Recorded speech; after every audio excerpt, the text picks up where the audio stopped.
It was panic attack central. I was so boxed in, and I read people's reviews after, and they were all like, I almost died that night. Like, that sounds like rope drop, honestly, for me. That's what rope drop I'm not a feels big like fan to of me. rope drop. I'm Demi, theme park YouTuber, aka Magical Hijinx. And I'm entertainment journalist Joey Nolfi, and we've both been diagnosed with terminal theme park obsession, and we're definitely going to spread it to you on the Park Peeps podcast. We've got years of park expertise, and we're here to bring you piping hot takes, park tea, offer the best travel hacks and tips, and chat with guests in the theme park space. So sit down, buckle in, and pull up on that yellow strap while we dispatch for the Park Peeps podcast.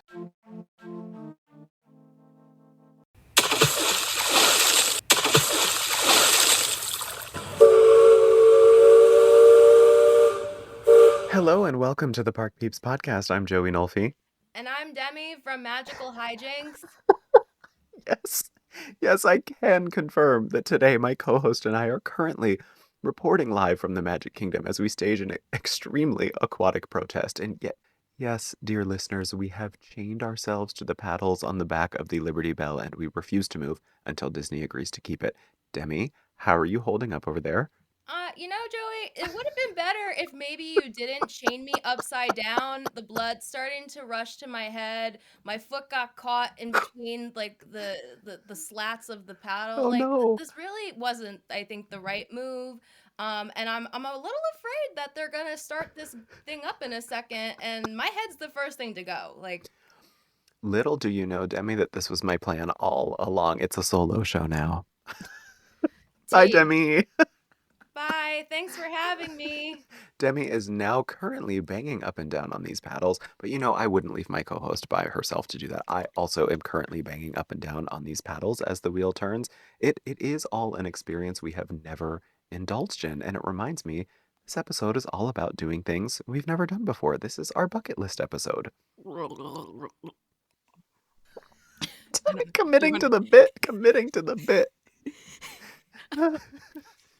And not only will we reveal our bucket list items, including one I recently checked off at Islands of Adventure, which, yes, we will get into, we're going to give you some travel tips and suggestions to help you take yours from a bucket list fantasy to a waking reality. And so I actually lied, Demi. You and I are unfortunately going to have to untether for the shortest protest ever to get through this next segment. So let's towel off, grab a cheeseburger, egg roll, and reconvene for our bucket list summit. I really would prefer the pepperoni. Demi, our powerful 2-minute protest might not have worked out, but our dreams are still alive and churning, and you actually have inspired me so much with your recent accomplishment of every universal adult's fantasy. Please tell us all what you recently did at Islands of Adventure and how you accomplished it, because I need to know which child you stole. Yeah, so I didn't steal a child. I want that on the record. Hello, I am a nice person. I don't steal children. Confirmed. I did borrow a child with permission from the parent. So if you don't know, over in Islands of Adventure, there is a ride called Pterodon Flyers over in Camp Jurassic in Jurassic Park. This ride is specifically meant for children, I believe 48 inches and below, but then there's like a threshold to even start it. And so the only way, if you're above 48 inches like an adult, to ride it is to ride it with a child. Now, I don't have a child, and I wasn't gonna just pick a kid off the street and be like, hey, ride this so I can live my dreams. But luckily, I have a wonderful friend, Kristen. If you watch my YouTube videos, you definitely seen her pop in and out. And she has 2 wonderful children, and her son, Hunter, who, shout out to Hunter, love me some Hunter. He's the coolest little kid. So is Harper. But Hunter is still, and he almost literally didn't even make it anymore. He's almost too tall for it. He was able to come with me recently, was last week. For some reason, they had Friday off for a random teacher thing, and I was like, Kristen, bring Hunter. The ride is back up. The ride has been down for so long, and Hunter has been telling me oh, Demi, we're gonna get you on that ride. And it finally came back, and it worked out that the kids can come while I was down there, and I cried. You don't understand. That was my Everest. That was my Everest to ride that ride. I Everest. truly had no way of being able to ride this. And it like if you're an adult and you are like a theme park person, especially a Universal person, this is like the biggest thing that you could probably do. Like, because I've now ridden everything in all of Universal. That's so crazy. And honestly, like, it's like the ride itself, like, it's pretty high. Like, you don't think about it. Yeah. Like, and it moves. And the funniest part, because I had no idea, because all I could see of the ride is it above my head and it's really high up. It's like you're sitting on an outdoor folding chair. Yeah. I couldn't believe it. I sat in the back, Hunter sat in the front. It's 2 per flyer, and it's like the seatbelt is almost like swings seat kind of thing where it like pulls down, and it was just like, I'm so surprised that this is safe. This literally feels like someone took a lawn chair and put it on a string. Well, yes. And is now getting us to go flying all around this little area. And but it was amazing. And you know, the loading capacity is like not great, so like you're definitely waiting for a while. We waited like 40 minutes. It was like a posted hour wait, so it wasn't as bad, obviously. But yeah, I mean, it was like, I'm still like not, Yeah. I'm still in shock that I was able to do it. Is that, first of all, first observation is I just love how unwell we are in this community, that we are losing our minds over this. And second of all, is this the same child that I think I met when I was Yes. there? And Yes, I yes. suggested at the time to you privately that I ask this child to ride with me, but the ride wasn't open. That ride ended up not being open, so I couldn't do it. I don't even remember suggested that, this. but that sounds about right. So happy for you, Demi. So happy. Thank you. Beyond that, I know we have more bucket list things to check off, and I would love to get into some of those. And Joey, I would love to hear one of your bucket list items. Well, yes. Outside of my endless desire to go to Tokyo Disney Sea, Europa Park in Germany, Phantasialand in Germany, my main bucket list item at this point is, okay, so there's this ride in this park called Fuji-Q Highland. It is, I almost went there and I didn't. Demi, that park, in terms of like worldwide locations for parks, like Ocean Park in Hong Kong has a pretty great location. But I mean, a full like Cedar Point level amusement park at the base of Mount Fuji with some Yeah. of the craziest rides on the planet. I feel like it's also like outside of Tokyo enough that it's like still a little bit of like a hike to get to. Yeah, for sure. And they have this one ride there called Ichinaika, which is the same. There's only 2 ride models, or no, three ride models from SNS ever built this ride model. There's one, I think there's one in China, one in Japan, and then one at Six Flags Magic Mountain. But apparently Ichinaika is like one of the absolute most craziest like roller coasters out there, and that is my bucket list coaster. Like I need to get there. I need to ride it because I don't need a coaster to just like, I don't want it to just be a nice pleasant, like I want it to throttle me to within an inch of my life, and by all accounts this coaster does it. And also I would love to do it sitting at the base of a volcano because that's an added threat. So I'm just like, a crazy coaster at the base of a volcano, like it would be amazing if I was on the coaster and the volcano erupted. Like my dream. That's Hit my the dream. button, it goes off. Yes. So I what mean, is your bucket list? I just want to say, like, I just had such limited time in Japan, and like we wanted to make sure like to do obviously Universal and Tokyo. If you haven't seen, I was at the opening day of Fantasy Springs and Tokyo Disney Sea. Yes, you were. And I did videos in all of Tokyo Disney and Universal Japan, so go check that out. But I would love to go back. I am in love with that place, and I said like next time I have to go to what is it, Fuji-Q Highland. Fuji-Q, yeah. Okay, let's go. Let's go. Let's go. Let's do it. They also have a crazy Thomas ride that's like the slowest moving children's ride ever, but it looks creepy as hell because and their walk through a haunted house. Like apparently it's like a 40-minute long one, and it looks like the best Ooh. one in the entire world. Like I need to go. Oh, I need go. that. I need Yes. that. Well, what is your bucket list, Demi? What's your bucket list item? Oh, I have so many. It's so hard to choose, but I think right now, like, it's a little bit basic, but like as a millennial, like a young millennial, I guess, like growing up with with this particular franchise that it's trying to make its way back into our lives in a way that people are bullying online like it's the original Sonic.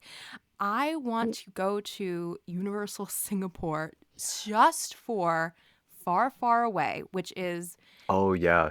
from Shrek 2, and they recreated the entire like Far, Far Away when they go to Fiona's like hometown.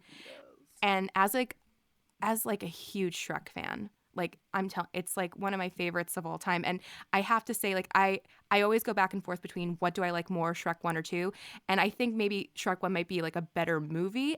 I'm always gonna want to probably watch Shrek 2 a little bit more. Just I have a lot more fun with it, and that's why it's really just like, oh gosh, I just want to see it. I just want to be there so bad. Like I I'm obsessed, and like Yeah. just to see like the fairy godmother billboard in person. Gosh, she is what an icon. I mean, I will only now listen to "I Need a Hero," which is like her cover version of it. I Yeah. can't hear the original anymore. And they have a roller coaster there that's themed to Puss in Boots, and for some reason it plays Americano by Lady Gaga when you're going through one scene. So like Oh I'm my there God. with you. I'm there I with you. need to go. Okay, can we do like an Asia trip and Yeah. do Japan Yeah. and Singapore Yeah. and all of Hong it? Kong, so I Yeah, can go see Albert again. yeah. Oh, I have Joey's Albert. holding up Albert. My little taste of Hong Kong. Wait, do you think that Albert would be classified as a child and could get me on Pteranodon Flyers? Maybe, but he's also not tall enough. Oh, you're right, actually. Okay, yeah, you're right. Sorry, Albert. Is it Don't- Pteranodon? It's Pteranodon Flyers, yeah. I've been calling it my entire life Pterandon. Are you serious? I didn't Are even you- clock it. Are you serious? How do you say it? Pteranodon Flyers? Pteranodon. Pteranodon. It's like I it feel sounds like so dumb. it sounds like one of those like actor practice words. We're like Pteranodon. There's like a P in front of Pteranodon. it. Like, come Yeah. on. Like, I mean, I'm Mhm. already like struggling with the silent P. English is a dumb Yeah, language. It really is. But like, I feel so dumb. I was calling this like my Everest and not even being able to call it the right name. I didn't all clock my that you life. called it the wrong thing, so maybe it's not as obvious as you think. Maybe Wait, maybe more say it one more time. Pteranodon. Pteranodon. Pteranodon. I'm never going to be able to remember that. Well, traveling can be a nightmare for many people, and the thought of achieving bucket list dreams can be daunting without proper tools. And part of the work that I do with Magical Hijinx is giving tips on how to have the best and most affordable park day, because you know everything's a lot of money, and your money is how to spend it correctly. And we're going to give you some tips for traveling and crossing off points off of your bucket list. So, Joey? So many people are afraid to do this, and I don't understand why. Reach out to parks. Reach out to other people. Do not be afraid. Like, customer service will be able to point you in the direction of savings, local partnerships with hotels for like double booking deals. Reach out, use your voice, contact people, and gather that information to make that plan that is best for you. Like, so many times I think a lot of us feel this is just such a solely singular approach, but the power is in your hands. Like, make it happen. Lean on customer service, call travel agents. The resources are there, so do not be afraid. These people will help you.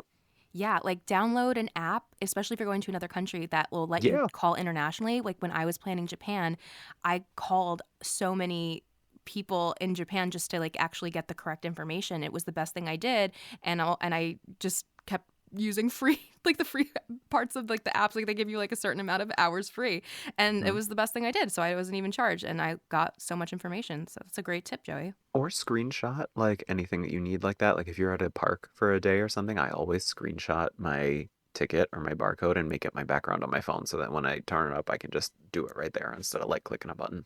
Love that. Love that. So Well- what is your tip, your bucket list tip? So my bucket list tip is, well, if you know, I am New York based. If you don't know, rather, I should say I'm New York based, and I travel to Orlando every month, sometimes multiple times in a month, because that's like the main place I cover, and I go to other places too. And the biggest tip that I can really give is like how am I able to do that? And that is through credit card points. And it's not just airline miles, it's hotel stays, it's gift cards. And the best things to do is like look at the airlines nearby to you. That's like the number one thing. So because you don't want to like start like going off of an airline that's not near you. If you know like the destination, like if you have a destination in your head, as far out as you can before planning your trip, look at the airlines that go there. Try to find a good sign-up bonus. Yes, you do have to put some money down, like depending on what it is. Make sure that those transfer points are one-to-one. You never want to book within a credit card portal. You want to transfer it to the airline partner. And that way, because you're going to spend money anyway in regular life, use those points to be able to book your travel. So for me, my biggest one is I travel with JetBlue most of the time. When you book with points, like you get like your personal item, get your carry-on for free. If you have the JetBlue credit card, you get one free checked bag. It's $99 for a year, but I'm already using it just to do regular life. And then on top of it, I have a Chase card that has, and yes, it does have you don't even have to, yes, you have to get the one with the annual fee first, but then I have like lots of different credit cards. There's a lot of stuff that you could do to get maneuver with it. I think the best thing to do is like kind of look online of like little tips and tricks of how to use your credit card points correctly. But like that, Chase is a transfer partner to JetBlue. So you don't even need the JetBlue card. Like really, you can just transfer your Chase points over to JetBlue. And the biggest one, and it's theme park related, is at least for Disney, as someone who is like, before I started my channel, before traveling a lot, always stayed off property, like in like small little nothing things, you could save up your credit card points and you could have a deluxe stay at Disney World. And that is because over in the Epcot area, you have the Swan and Dolphin and the Swan Reserve, and those are actually Marriott properties. So if you are able to finagle your way into saving your points and transferring them to Marriott, you can use your points to stay at a deluxe Disney resort. And with that, you get the benefits of obviously early park entry for staying on property, but you also get extended evening hours right now, which is only for deluxe resort guests. And so like, you literally could hack your way into a deluxe Disney vacation and not really spend a dime because you're using the dimes that you already spent in life to fund it. Boom. Well, Joey, I need you to resist the urge to swim back through the rivers of America to continue our protest, because the only place you'll want to be is right here for our interview with our next guest, Jackie from Super Enthused, coming right up. Well, I'm super excited. Okay, work, because I can confirm that I am also super excited. One could say we are super enthused about our guest today. You know her from her incredibly popular YouTube channel, Super Enthused, where she's created a vibrant and positive community that brings people together to share in the joy of theme parks and travel. Through her lens, we experience these magical worlds in a way that's both informative and fun. And yes, she is everything you think she is and more. Please welcome the one and only Jackie. Jackie. Thank you, guys. I'm so happy to be here. Can you like write that out for me, because I want to use that as like my intro now. That was beautiful. Thank you. Oh, I'm so glad you liked it. Thank you for being here. Yes, thank you, Jackie. I'm so excited to be like in this early phases here. Excited for the podcast. This is like, I'm so excited you're in the early phases. It feels so appropriate because Jackie was one of the first people I ever connected with in the theme park community when I started, which can you believe it's been almost 5 years? I remember the first time we met, and I was thinking about it the other day, and I was like, I cannot believe it, and how far we've all come, and just everything we've all been through, and it's crazy. And how much like the world has changed. Like, oh my goodness, we were doing it during COVID. Yeah, back when I was only 15 years old. It's so crazy. I mean, and I think everyone always asks me whenever they see like me with you, like, oh, is Jackie like just as cool as she is in her videos? And I just need everyone to know that she is cooler and more wonderful. She was the first person to like welcome me into this community. Aww. And That's like so sweet. like when I first started having like nothing, and she's super popular and gave me so much advice and courage, and I'm forever grateful for that. Thank you so much for being so cool all the time, and then being a really great friend, and for being here as our party. Yes. I feel the same about you. You are an incredibly cool, real person that I'm so glad to have known all these years and see you grow and see all these things happening. And it means a lot to hear you say that. It's really, really nice. I was like, you should tell them, no, she's really, really mean. I was gonna be like, I just met her and she's rancid after 2 minutes. Can you imagine? One of my favorite things, and like the first time, like one of the first few times we saw each other was it was at like some Epcot festival, and you were drinking, and you saw me, and you were just like, "You're doing so well, Doing amazing, look at sweetie." you." Like, I love that. it was so genuine. You were so funny because you were drinking. And you were just like vibing to the music. As one does at Epcot. Yeah, you have As to. one does. As one does. You have to. Well, Jackie, love I that. think I have to start with this. Are you ever mildly enthused? Cool. Yes. Oh. Some days the enthusiasm is tepid.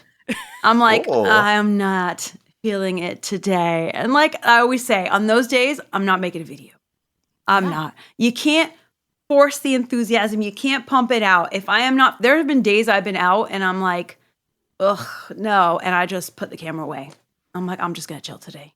I'm just going to go ride Spaceship Earth a couple of times. Just roll it out. And then maybe sometimes later it comes back and I keep going. But sometimes I'm like, just scrap it. Like, it's rare, but like it definitely happens. Oh, I feel that. Like, I come down and I batch film. Like, you get to be there and kind of like make your own schedule.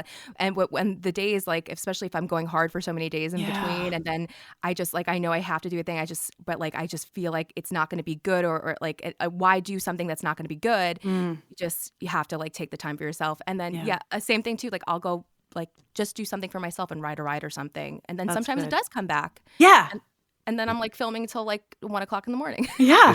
Is the ride you choose Spaceship Earth multiple times? Multiple times. Or living with the naps? land, because that will completely revitalize you. It does. It does. The smell of the ride water, it's like touching grass. It is It literally. really is. It's the park's equivalent of touching grass, and you get so many good naps in Spaceship Earth with Miss Judy in your ears. I love it so much. Yeah. I love it. It's like the only, like, I didn't get to experience classic Epcot, so like it's like the only thing I can really latch onto, that and living with the land. It So, has like, the feeling there. Yes. does. 100%. Well, Jackie, something that I really admire about you is your endless love for the state of Florida. You are a lifelong Floridian. You grew up in Miami, and you enjoy showcasing all aspects of Florida, beyond the theme parks. And I just need to know, as a New Yorker that comes down frequently and can't really stand the weather most of the time, and, like all the craziness that maybe happens in Florida. Crazy. What is it about Florida that keeps you so in love with it?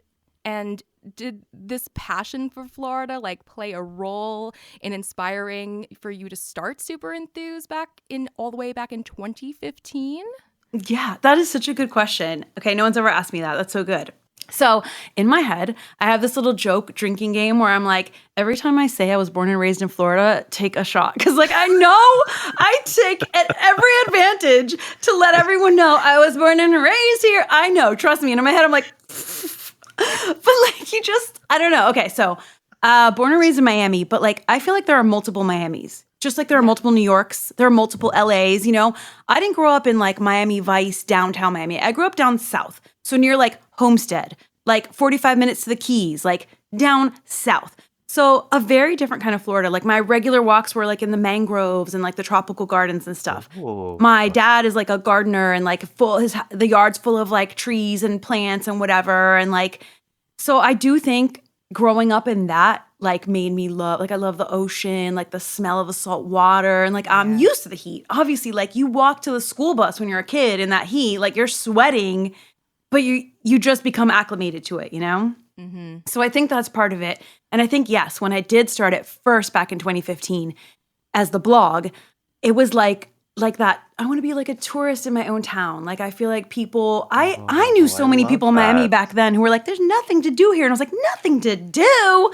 Come with me to like the fruit festival and the like Renaissance fair, and let's take a weekend trip to Disney and Universal. And like, I wanted to show off all of that and kind of like with some pride of like, no, there is so much to do here. Y'all are crazy. Like, come on, let's do this type of thing.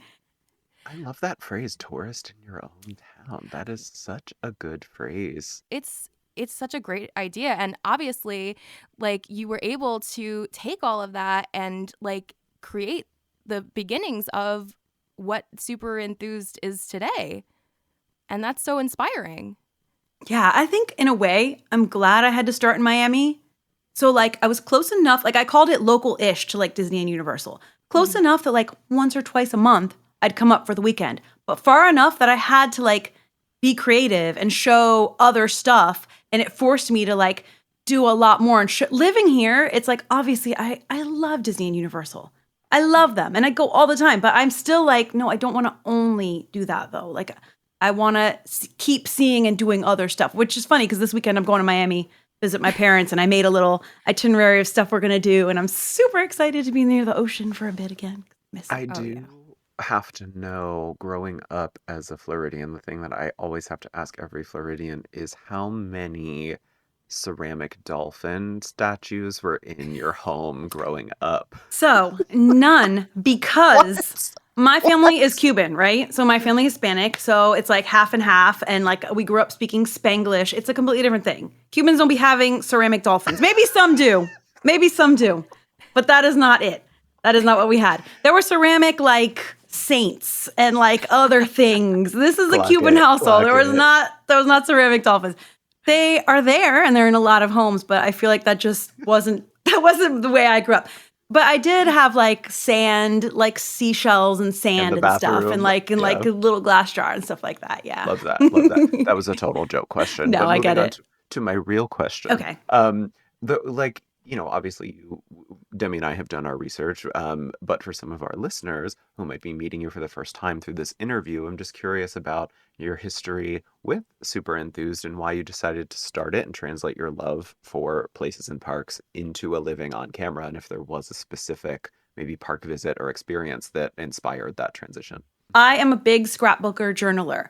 So I am a big like write up a report of things I've done, even if it's just for me and no one else is going to see it. Stick photos in there, put stickers, like whatever. So I've always been that type of person. Like I will write a book report of the trip I just did. Like I'm just like that. So I think that lended itself to, and I'm always like a person that likes to have a creative hobby. Like I was working full time the whole time I started the channel. It wasn't started with like, I want to do this to quit my job and be a full-time YouTuber. That wasn't even a thing when I started.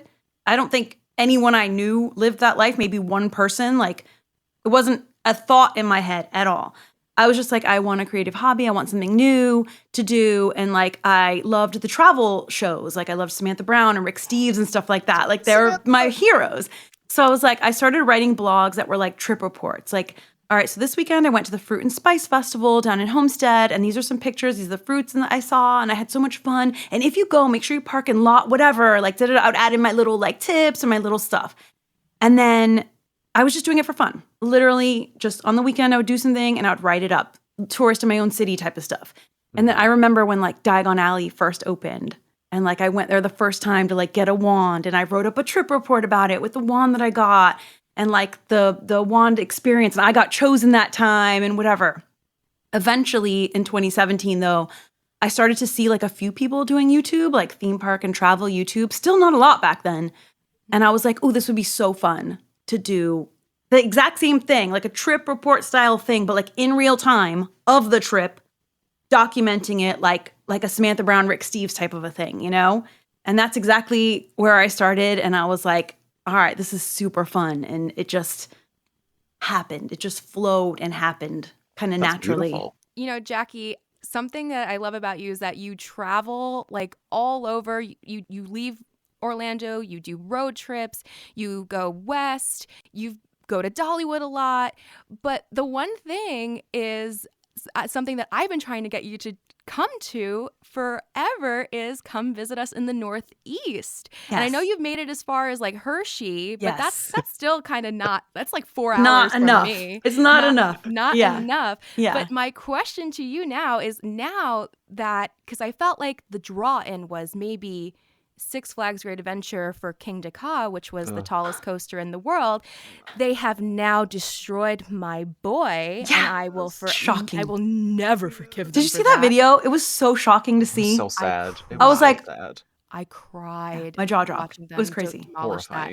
But since that's now gone, I feel like the incentive might even be less. So, but I want to know, like, I know, like, yeah, I know, like, there's lots of things to see and you're busy, but what has kept you from exploring the Northeast so far? Yeah, definitely up there. They're like in my head, I have all these like we want to do Coney Island. We want to do all the like seaside stuff. Obviously, I want to do like Salem. Like I went to Salem when I was like 14 or something during Halloween with my family, with my parents. I still like, I loved it and I haven't been since then. So like, I want to do all that. It's really just like money and logistics and like, it seems like so many YouTubers are like traveling all the time and they go here and they go there and like maybe some do, but like realistically, like you need like the money for each of those trips and like the time for each of those trips. And it seems like there's all the time in the world, but there's always like, well, we got to be here by this date and here by this date. And there's no like real reason, but we both really, like Sam used to live in Toronto. So he used to go to like Canada's Wonderland and like Niagara Falls and all the time. And I've never been. So we're always saying like, we have to go up there. He'll show me all the sights, like, and then come down. And like, I know that's like way upstate. And then there's like Buffalo and like, we want to do everything. I also want to do the Pacific Northwest, which is also like I have done, but like years ago. So like I have a whole written itinerary for like that trip too. So I guess it's like the two upper corners that have been like, they're like the bane. It's actually not that expensive to go to New York alone. But then once we start, well, then we have to go to Knoebels and then wait, that's Pennsylvania. Okay, and we have to go, and we have to go to Coney Island, then we have to go, and then it becomes this whole thing. And then it's like, oh, I know it well. I know it well. You know. I think that's like, it's so funny that you bring that up of like, oh, it's people think it's so easy but like we're spending our money to be able to do these experiences to show you. So, and like we have budgets. It's not infinite, unfortunately. Maybe one day. And then maybe one day. I feel like with New York, I feel like I had scared you off from coming during Christmas when you saw the Rockefeller Center crowd.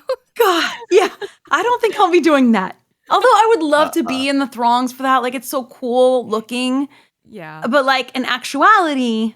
It's really, like, it's only really that area. Because I know you would love being up here for Christmas. Yeah. We have so many amazing things. It's, like, really the time when New York shines. But, yeah, it was scary seeing that. If you are coming during the holidays, just know, like, Rockefeller Center is absolutely crazy. I want to come in the fall. It's nothing like New York in the fall. There's enough. I literally made sure to not leave New York during the month of October, and it was the best thing I've ever done because we only get so little of that fall weather, and you just want to soak it all in. And I live the entire year just for the few weeks of fall that we get. I'm wondering if you've had any kind of particularly wild or harrowing travel or theme park experiences that still give you nightmares from all of the traveling that you've done. Yeah. The biggest one. Hogmanay in Edinburgh in Scotland. Okay. Oh, okay. I don't know if you know about Hogmanay, but it's their like New Year's celebration, right? So Edinburgh is one of the most beautiful cities on earth. No issues there. We had the most memorable, beautiful, incredible time. Like I want to go back. It was so beautiful. We went for New Year's Eve though, right? Hogmanay is this crazy street party, but like there's a lot of festivities around it. One of the things that I saw online was this big festival with like lit torches and bagpipes, and I was like, that is the coolest thing ever. I want to be there for that. The year we went, they canceled that part. Canceled the torches and the bagpipes. Not happening. Fine. We're there for the street party. For anyone who's seen that video, you will know. I was trying to hold it together. I almost stopped filming about 10 times that night. It was still incredibly memorable, but it was panic attack central because there were times when I was so boxed in that I could not move. And I read people's reviews after and they were all like, I almost died that night. Like, I'm not kidding. And I know we all think we know what this is like because you're like, all right, Epcot. And it's like, you've been in the crowd. This is like what you read about in like the news where like literally there's people pressing on you and you can't push. There's nowhere to push. And I was like, I can't breathe, Sam, like freaking out. It was ice cold. Fingers were blue. Raining.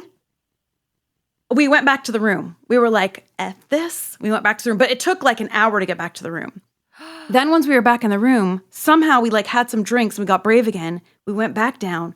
We found this crack right in front of our hotel room, like a crack in the crowd. And we're like, can we please stand here? Because before that, they were also being really strict and cramming people in. It's so hard to describe because it doesn't sound that bad. But like you have to watch the video, and it was so scary. We went back down and we just got a bunch of beers and a pizza off the street, and we started singing Auld Lang Syne, and the fireworks started going off.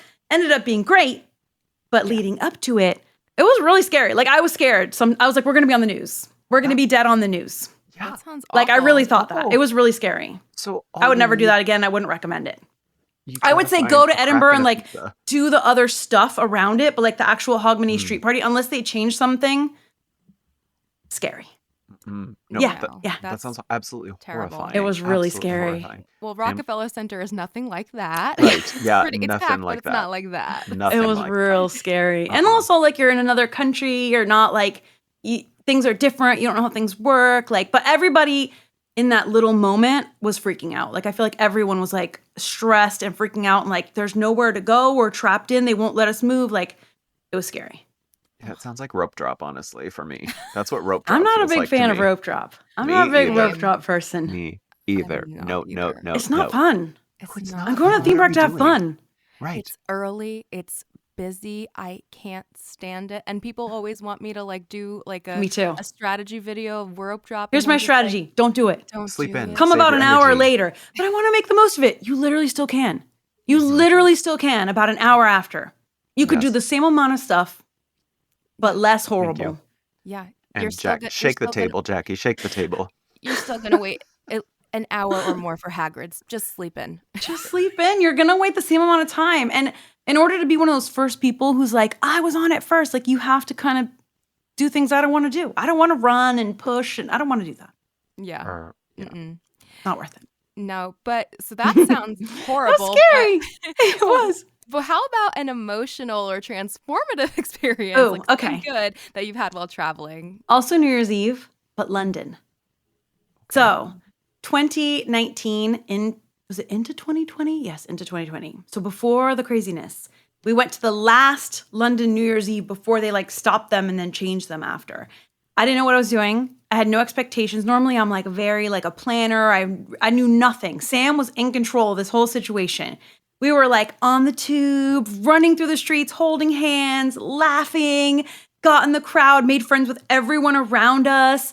On like the wheel, the like London Eye wheel, there was like fireworks that come off, but before that, like Big Ben was chiming, and like we had like a sack of like beers and candy and stuff, like a brown bag of like no idea. I'm like, I have no idea what's happening. I don't know what time we have to be there. We have tickets. You're in the blue section and B blue. It's very like it has to be like a certain way because it's insane. It's like insane. And then we're just like, all right, where can we be? I don't know. There's a big tree in front of me. I don't care. I don't care if I can see. I don't need the best view. I don't care what's happening. Like, but we were singing in the street with like thousands of people, like crying and laughing. And like, I feel like that was one of my best memories ever. And like, I got it vlogged. And like, even if I didn't have the best perfect view and whatever, like, I'm so happy I have that on video for us. Like right before the pandemic. I think that's what makes it even more of like a memory is like just the fact that it was like that. It was amazing. Well, that honestly sounds so like it sounds like a really like loving human experience. Yeah. Yes. And like you're right, like pre-pandemic loving human experience. It was a different time. It was really different.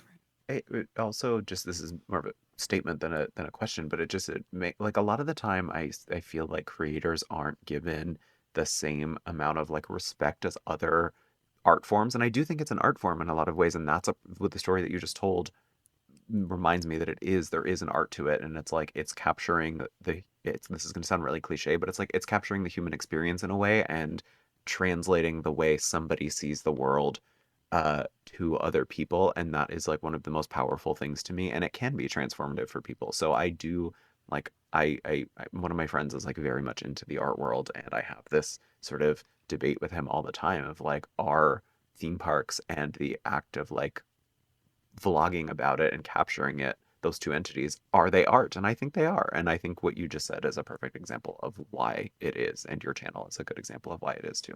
Oh, well, thank you. I think it can be. I think it definitely can be. And I think there is an art to it. And there's many different ways that it can be done, obviously, as we've seen. And like another thing I think is just that road trip across the country that we did. Like to us, that was completely transformative. Like that was driving across America, especially like for Sam, who's British. And like, you know, we do the little regional road trips, right? But like full across through the middle, you see that like a huge chunk of this country is like abandoned, crumbling towns. Like a lot more than you would think is like literally abandoned buildings covered in graffiti, crumbling down. And it's like, you could get into like what needs to be done and what should be done and all that. But like just seeing it and being there in the silence and like there's no car you haven't seen for 2 hours and you're just like in the middle, like on a bumpy road. Like, are we in the right place? Like, but at the end we came out like, I feel like it was very transformative for both of us. Yeah. It's like documentary style filmmaking. That's Like, my it favorite really thing to is. do. Yeah. And if, again, going back to like money and logistics, if I had like unlimited resources, I would probably put more of my focus on doing that, or at least like Yeah. more often, you know? Mhm. Oh, same. My dream is to do a road trip of theme parks. Like just hit up Yeah. every theme park possible and Yes. see the whole country while doing Yes. I'm down. Let's do it. Let's get a van. Let's get a van and do it. it. God, it takes like we saved for so long for that. And it's like, well, why don't you do it again? I'm like, can you give me a year to save up? Because it was very 1 year. And even though we did it as cheap as possible, like Yeah. it's not cheap No. to do. Not at all. No. But yeah, it's definitely theme park road trips are so fun. Hey, I'll wash dishes at a casino in Las Vegas Oh my when God, we the reach there to casinos pay and some the money. oh God, I love do it. it. I love it. Yeah, so we're going for obviously for Horror Unleashed in Vegas when that opens, and so like I'm so excited to finally be in Vegas. We've never gambled. I did a slot machine once, the Frankenstein one, and we don't gamble at all because there's so much weird stuff to do there. Yeah. That's the thing. It is literally like a crazy, like people say, adult theme park. Like there's rides and attractions and displays and art, and there's so much crazy stuff. Yeah, It's hard to fit it all in. I watched all your Vegas ones because I was so excited for you to be there, and I and you got to see like the last of the fountains. Oh my God, it's just I'm so excited to finally like. I'm have excited that. for you. Yeah. We have to like I'm get not- a drink there or something. I Oh, know it's probably gonna be like a crammed, tight time, but at least at Horror Unleashed in the bar. for sure. I mean, I'm planning on like being there for at least a week. I'm not Good. I'm bringing my husband. Like we're gonna make this a vacation, with obviously filming. But I do want to ask you, YouTube and especially in the theme park community is very male dominated. And as a woman in this space, I've definitely had my fair share of challenges from misogyny to even receiving death threats, to telling me like, oh, all of these male creators are better than you. Yeah, those are my favorite. So what I would love to know is, you know, as a woman in the space, how are you navigating, you know, kind of like targeted pushback in the industry and on like YouTube in general? Yeah, it's hard. You know, it sucks and it's hard. And you see things where some people say like, oh, it's easier for women. And it's like, Yeah. no, it's So not a that- competition. I've seen people say that. Recently, I saw someone say that. Oh. And it's like, it's not a competition about who it's harder for. But let me tell you something. People are harder on women. Mm-hmm. They will give them crap for doing the same thing a guy does Yep. that they didn't give crap for the guy for doing. Mm-hmm. They look for things to like criticize and say something about, and like the expectations are different. You're expected to be you're expected to like be fashion and makeup and whatever. And it's like, what if I am not into that? Like, yeah, I want to be cute my own way and do my thing, but like, I don't care about like fashion makeup. I love that for people who are like, I'm not like whatever, but like, I don't even know it's not my thing. And that's so, but like, oh, you wore your makeup wrong or you didn't wear it or da-da-da. And it's like, just look at the thing I'm showing you. Just right. look at the pretty Yeah. thing. It's not even about that. There's so much and it's so weird. And I try really hard to just like, now, you know, Separate just like yourself. Yeah. focus on the people talking to me. If you talk directly to me, I will talk with you. If you're saying stuff and you're out here and you're not talking to me, you don't exist to me. Like, cause I don't know. Like, I'm not involved in anything else besides like, I'm doing this for the people who appreciate it. We're doing it together. You have to. You get you just have to. I don't know what other option really there is. Yeah. And not to say that we have anything against the men in the space. Of We course love not. them. Super cool. Yeah. It's not them at all. It's the people that interact with us online and give us like a harder time for literally just existing. Yeah. Or wanting to do the same things they're doing in our own way. Yes. I noticed it too with when we were talking with Michael last week, and he was saying that a lot of the, like, for some reason, it's just like this ingrained misogyny when he was dressed as the princesses, like clearly not trying to do drag, but just like to be funny, like wearing the princess stuff for the marathon. I'm like, that kind of just in misogyny, just it brings out the weirdest reactions in people. And I'm just like, why is this man wearing a princess thing? Why does that make you turn to this horrific hatred so quickly? And I'm just like, there's so much ingrained misogyny in this space, and I mean, it's just such a foreign thing to me to view the world that way. So that's why I know it shouldn't surprise me, because like people are like that, but it just stuns me every time to hear that people actually have the nerve to say things like that to you. Like, the messages and the like things that we see that people don't see. Like, I don't post it, I don't share it. I'm done. Like, and it's more rare now, thankfully, and like it is the smaller percentage. But I mean, it would shock people. It would absolutely shock. They have some people know. And I'm sure everyone who's online gets some level of craziness, no matter what. But like the stuff towards women is real weird. Yeah. We're really thankful for like building our own communities, of course. And that's definitely, for both of us, are the overwhelmingness of it all. Like, that's what we're seeing mostly. But yeah, when we get those like weird little DMs and comments, and it's just like, are you even watching what we're doing? Yeah. And they're not. That's the No. other thing that helps, is you can see like, you didn't listen to what I said. You didn't even watch. No. Because I didn't say any of that. Nothing I did even would come off like that. You're just inventing it. I don't know. It's weird. I don't get it. I'll fight them. Yeah, I'll fight them all. You just send the you comments want to me, and I'll fight them. and like there's been times, I'm sure we've all been there, right? There's times where you like try to kill them with kindness. You try to like, let me reason with you. Like, look, I'm a nice person. Like, why are you being like this? Sometimes every once in a blue moon it'll work, and they'll say, I'm sorry, I was having a bad day. Once in a blue moon, and then you're like, wow, this works. But then mostly it doesn't. Because they're coming from a crazy place. And then you're like, damn it didn't work that time. And then sometimes you like want to clap back, and you're like, I got a good comeback for this. Da-da-da. That doesn't work, because that's what they want. Yeah. So the only thing you can do is be like, all right, bye-bye. Good for you. Goodbye. There's no, I don't know. There's no. Yeah.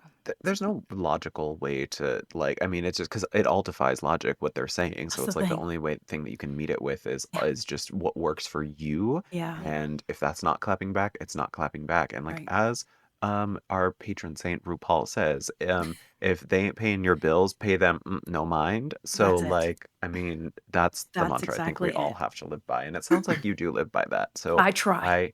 I admire that, Jackie. Now, what a segue into a man asking a question for this next one.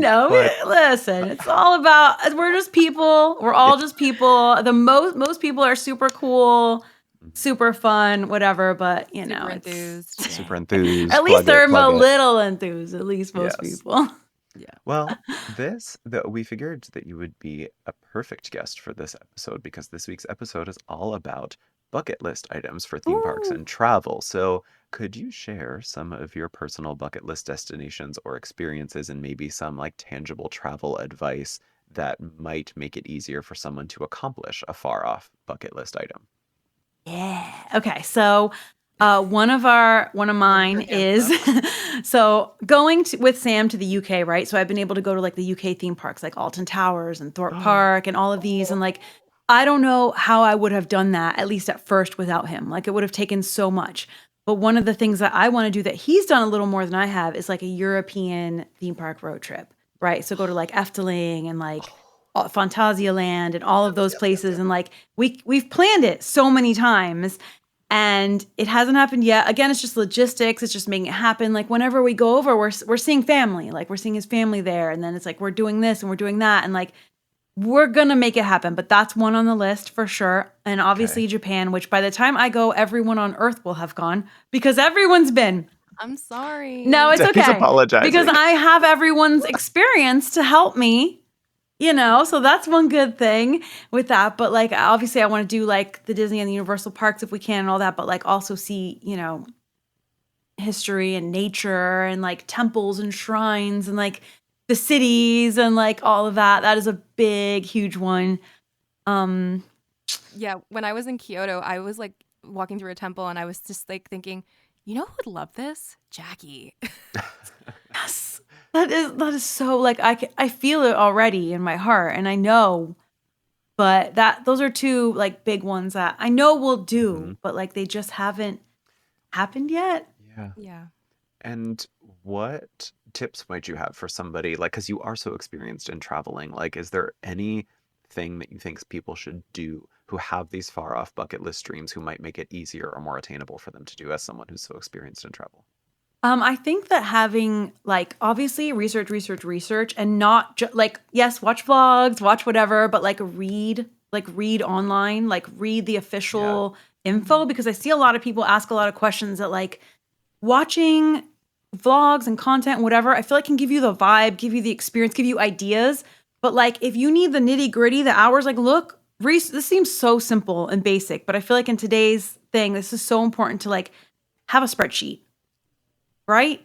We always have a spreadsheet with the hours, the days, because when you go other places, you've seen this, especially in other countries, things are not just open all the time. This one's open only Tuesday from like 12 to 2, and it's only open. The tours only run on Thursdays from this time. You go on a Wednesday, the tour's not happening. And you planned your whole thing around this big historical site, and it's not like a spreadsheet. Yeah. Clean spreadsheet, research, the hours, the info, like have it ready and in your phone, like on Google Docs or something, so you can get it on either phone, share it between the party. We always do this. And I feel like this has saved us a lot and helped us like train schedules, like have it by day, everything mapped, your confirmation numbers, like old school writing it all down, have it all written and accessible. Like I feel like that is, for me, that's helped us a lot. That's such a great tip because I think I'm so lazy that I never do anything really like that. But I feel like my traveling would probably be a lot easier if I did. Some things, you know, there's definitely room for winging it, like leave room for winging it. We're not like slaves to the spreadsheet. We're not like, okay, we have to do this. It's just there. Yeah. And if we're like, we're tired today, never mind that tour, that's fine. But like, if we wanted to, we didn't miss it. Because that has happened to us, and that happens to everyone, where you get there and it's like, well, just last week we changed it, and now we only do it at this time and on this day, and it's only once a week. And it's like, no. Well, that's great, because I literally, when I travel, I just have like a chaotic notes in my notes app of like whatever, wherever it works. Just have it written down somewhere that you can like access easily, you know, like your tickets, your like QR codes for stuff you booked in advance. Like have it be organized. Look it up. You can't wing all this stuff, unfortunately, especially in this day and age when everybody does everything. Nowadays, you need to be on the stuff. I know we have kind of mentioned Sam, but for those of you that don't know, Sam is Jackie's husband. He also has his own YouTube channel, Expedition Theme Park, and it's an incredible channel, very different style, like doing deep dives in history, and it's so good. Sam makes appearances a lot on Jackie's channel, Super Enthused, now that he is here in the States. And you guys actually started a podcast of your own back last year, more than a year ago now, called Expedition Enthused, where you deep dive into your latest adventures. Is that something you're considering bringing back as like an occasional bonus project? We are always talking about this, and we are always like, we need to do an episode. So right now I'm at Sam's desk. That is my desk behind us, right? So the tour. we changed the office. Some people may have seen the old office we were in. We actually flipped like the office, but now my desk is over there and his is over here. They used to be one long mega desk, so we had everything connected. Right now, the interface is only on his. It's a whole thing, but I can only like record audio on his. But we're always on this. But one of the main things is like, as you know now, editing. It's a lot. So that's the biggest thing right now is when we are about to do it. Like, first of all, like all the tech isn't hooked up, but we can't hook it up again. We hooked it up again for this, but like, we're like, all right, who's editing today's episode? And we're both like exhausted from editing our own videos. Yeah. And I'm like, I edited for 6 hours yesterday and my eyes hurt and I don't want to. And he's like, me too. Like I was researching it and we're both like, well, let's just put it off. Let's just do it another time. Let's just do it another time. And it's tough. And it's like first world problems for sure. It's like whatever. And we really we like doing it when we're doing it. But editing it has been one of the biggest. First of all, when we did the office change, we put it, that's how it started it. We're like, let's put this off because we're doing the office change. And then we like went on one trip and then another trip and then another trip. And then we kind of forgot. And then we're so busy and we're just wrapped up in making our own videos. As you know, it takes more time than like it looks like it takes. Oh, so then it's always like, all right, we were taking turns. I'd edit one, he'd edit one. I don't remember where we left off, whose turn it is. So once we figure that stalemate out, then we'll do it. We want to. No, it's tough. It's a lot of work. And but I mean, we do hope to see that pod again. I hope to too. We like it while we're doing it. You know, it's like this. It's like so fun to chat about things we like and we'd be chatting about anyway. Like Well, yes, exactly. So we might as well let other people in on it. Yeah. And on that note, I do wonder what you hope the legacy of Super Enthused will be and what advice would you give to others who look at your content and want to get into this space and travel and become creators? Oh, wow, legacy. That's a good one. I think it's kind of like goes back to what you said is like documenting the human experience, like just a slice of life, like one person out there in this world. What's life like for this one person in this one hobby field thing? Just like a little slice of history, a little slice of a person living this way and like being this way. And like if it just contributes to like, I don't know, it's a little bit of anthropology if you really think about it, like just a little something. But it was just like a family sits down at dinner and smiles and laughs a little while they're watching the video. And they remember later, like, oh, I remember Jackie's video. You know, it's like that's good enough for me. Like that's or if they're like, oh, I tried this new place because like I saw it in so-and-so's video, like whatever. That's really cool. That's fun. It made our vacation better. Like that's really nice. And then as far as advice, like it sounds so cliche, but it really, really is true. Like you have to do you. Like you have to do you. Everybody starts out influenced by something or inspired by something, and that's normal. And that's true in the arts. That's true in any field, like photography, painting, dancing. You start out and you are inspired by certain things, but like you have to find your own voice and your own style and what you want to do because there's different. It's such a different world now too, and there's like different. Like, do you want to do like informative style, like this type of thing? Do you want to do like documentary style, like I'm documenting what is happening in the moment and like sharing it, like a vlog style? Do you want to do like a more structured style, a scripted style, or like a documentary style like Sam does, where it's like a script that you read and research and whatever it is you want to do? I'm really talking about YouTube here because that's like my specialty in my heart. For social media, I have no idea. But YouTube, that means a lot to me because I feel like that's where my community is. That's where my like enthused crew, that's what I call them, like my peeps are. Oh, Like I say peeps too. Like I feel like it's a thing, but the peeps. The peeps. Like for YouTube, I feel like there's room for a lot of different stuff out there. Yeah. And like just do like your voice and your thing. Like don't try to be someone else. Don't compare yourself. Don't like worry about what other people are doing. Like, I mean, we say that, but obviously it's normal and it's human. Don't beat yourself up about it because we all do it. But like,